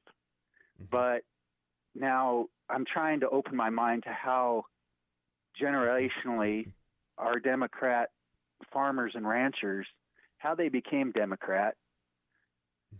And is that helpful for me to understand? You know, how am I going to understand that to open my mind a little bit and do more for our country to understand their views? Yeah, I guess. Well, I think the most important thing to remember is that in local politics, you're voting for somebody who lives in Montana. They live in your district. Yeah. They live in your county. They live in your and affect you directly. Yeah, they will Yes. affect you more directly than anybody in Washington, D.C. will. Now, that being said, most of our information comes nationally, and what we hear is you're either a Democrat or a Republican. You're either pro-life or pro-choice or pro-gun or anti-gun or whatever. Don't forget the 30% independence. And you're independent as well. So, and I think that's it. I think people... there's a gray line between national politics being conservative and liberal and local politics of being liberal and conservative, because chances are, I mean, I've Cashel, when he was the sheriff, a Democrat, but I knew Jim, I knew he was a good person. And the fact that he was a Democrat didn't stop me from voting for him, because I thought he was a good person. I thought he'd do a good job. Yes. And that I think is the decision we have to make, because all politics are local. Washington, D.C., they certainly affect us, but, what our city commission does, our county commissioners, our governor, lieutenant governor, attorney general, all of those folks, and our legislatures that we send to Helena, all will have a bigger impact on Montana than anything that's done in Washington, D.C. Yes. Thank you very much. All right. Hey, thanks for the call. I appreciate it. All right. Yeah, we got to get the Rush update in here. So guess what? Here's Rush. All right, 3 minutes before the top of the hour. We've got a caller waiting on the line. Caller, you are on the air. What's going on? Yes. My name's Brewster, and I'm running for office. And I will need to know where to put my head, because I pulled out of one orifice, and I need to find another orifice to put it into. But I need, as Shane said, other people's money. So I am accepting all your checks, any savings balances, and any government income you might have coming in. And I want that sent to Shane and Tom's So Security Fund, because we're going to take it out of your So Security Fund and put it in their fund instead. I like it. So, you got to use Brewster's Millions to run and vote for nobody or none of the above. All right, man. Thanks a lot. All right. Now, I don't know if you're going to vote for me or not, but I'll give you an address. All right.